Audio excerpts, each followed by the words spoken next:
최종 투표율도 어떤 모습을 나왔는데요. 46.55%가 나왔고 어떤 상황에서도 지금 현재 굽히지 상황에서는 선명하게 토론이 이루어지고 직진하는 있습니다. 모습을 보여드리고 마지막 있습니다. 정부 지금 정부 김문수, 직진의 장동혁 모습을 두 확인하셨는지 후보가 모르겠습니다. 지금 자, 이제 그 질문들이 올라오기 전에 첫 질문은 개표가 저희가 시작되기 먼저 전에 좀, 준비한 생생 질문을 토크 드리려고 당 합니다. 대표에게 두분 치열하게 바란다라는 경쟁하셨고요. TV 주제로 토론하시는 모습도 잘 개표 봤는데 결과를 서로를 발표하기 보시면서 전 이번에 이제 경쟁자였지 마지막으로 않습니까? 두 사람에게 경쟁자로서 이렇게 앞으로 지켜보시면서 당 대표가 저번에 된다면 장점, 제일 큰 어떻게 장점은 할 이거다. 거냐라는 내가 저런 건좀 질문을 배우고 싶다. 하고 그런 게 답변을 하는 있으셨는지 그런 그것도 시간을 여쭤보고 갖고 있는 궁금하지 않으세요? 상황입니다.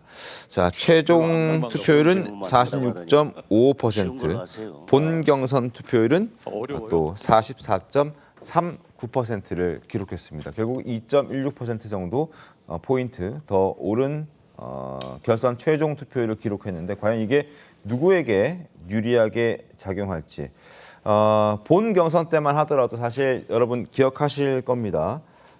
전한길 씨가 굉장히 많이 뉴스의 중심에 섰었죠.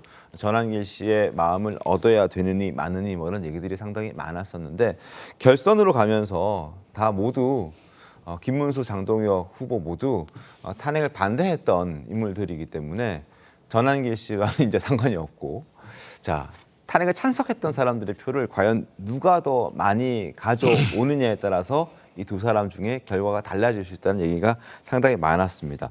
그래서 특히 극명하게 갈렸던 한동훈 전 대표를 비롯한 이 찬탄파의 포용이 굉장히 중요한 당락을 좌우하는 포인트가 됐었는데 김문수 후보는 통합을 외친 반면에 장동혁 후보는 내부 총질은 안 된다라면서 단일 대우를 강조했었습니다.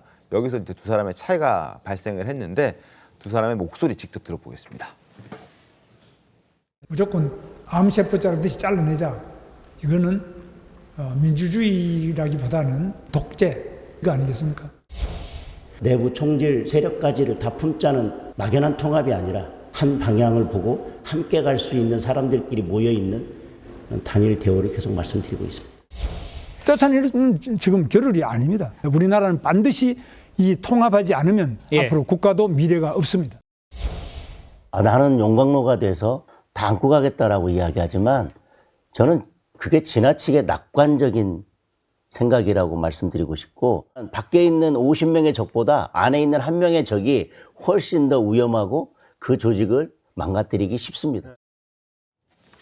자, 중앙일보 함께 살펴봐 드리겠습니다. 자, 두 후보 입장차가 본 경선 때는 비슷했었습니다. 비슷했었는데 이제 둘 중에 한 명만 살아남는 최종 결선까지 가다 보니까 이런 얘기들도 지지자들에게 나오고 있습니다. 살다가 김문수에게 투표할 줄은 몰랐다. 김문수와 한동훈이 뭐 야합한다고 이런 얘기들이 이제 장외전에서 목소리가 나오기 시작하는 거죠. 완전 다른 노선을 다른 어떤 입장을 갖고 있던 한동훈 전 대표를 지지하던 그런 당원들도 이제 김문수냐 장동혁이나 둘 중에 한 사람을 선택해야 되는 상황에서 한동훈 전 대표가 이 투표를 앞두고 최악을 피하자라고 얘기를 하는 바람에 그걸 이제 두고 김문수 후보를 지지하자라는 쪽으로 해석하는 사람들이 많아서 한동훈 대표를 지지했던 그 당원들 중에서는 하다하다 김문수에게 투표를 할 줄은 몰랐다라는 얘기까지 나오고 있습니다. 자, 김선일 대표님 누가 될 것 같습니까? 그게 이제 뭐 이 당권 주자들 그러니까 흔히 말하는 탄핵 찬성 당권 주자였던 조경태, 안철수 후보 이 두 사람 후보의 그러니까 1차에서의 득표는 보면 한 25% 정도 돼요. 두 사람 합치면은 네. 뭐 이 내용이 결론은 이제 최종 결선에서 어느 쪽으로 갈 것이냐. 요게 한 대목이 있는 것이고 또 하나는 자 그러면은 김문수 후보는 이제 당을 통합 포용해서 하나로 가야 된다. 그런 측면에서 말 내년 지방선거에서 또 국회의원 보궐선거도 나오기 때문에 그때 이제 당에서 그런 보궐선거 주자를 갖다 공천을 한다면 누구를 할 것이냐. 여기에 김문수 후보는 한동훈 이제 전 대표를 갖다 이야기를 했어요. 즉 그 말은 이제 쉽게 말하면 찬탄파 지지들, 즉 안철수 그러니까 조경태 후보를 지지했던 그런 세력들을 갖다가 김문수 후보가 끌어안겠다는 그런 입장이었고 반면에 이제 장동희 후보는 전환길 지금 전당무사 강사를 했잖아요.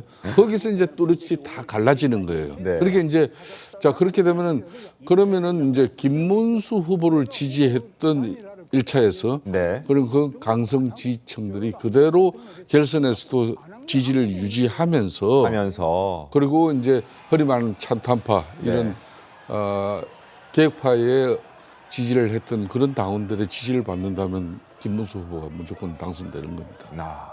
그런데 결국은 김문수 후보를 지지했던 1차 그 좀 강성 지지층이 만일 이걸 한동훈 포용하고 배려하고 네. 공천까지 하겠다는데 거기에 반발해가지고 만약 장동혁으로 후보에게 넘어간다 그러면은 이 내용은 어떻게 달라질 될지 수 있는 모르는 겁니다. 그래서 저희가 이 얘기를 끝까지 당 대표가 나올 때까지 저희가 생방송으로 방송을 해드릴 예정입니다. 양현 변호사님 어떻게 전망하십니까? 이게 사실 정말 아니 일견 생각하면은 일단 탄핵에 반대하는 측의 지지층을 다 흡수를 할 것처럼 그러니까 어떻게 보면 그걸 노리고 사실 그 발언을 내놓은 거잖아요. 사실 한동훈 전 대표가 차악은 피하자라는 발언을 그렇게 해서 내놓은 것으로 보이는데 네. 근데 사실 김문수 후보의 개인에 대한 지지가 견고하지 않다면은 그야말로 어떤 그 탄핵 반대의 기류가 더 세다면은 이런 반탄의 움직임이 저 발언에 오히려 더 거꾸로 자극을 받을 가능성, 저도 상당히 그런 가능성도 상당히 있다고 보여서 애초에 의도했던 효과하고는 오히려 또 반대 결과를 빚을 수도 자칫하면 그럴 수도 있겠다는 생각이 들기는 합니다. 그렇군요.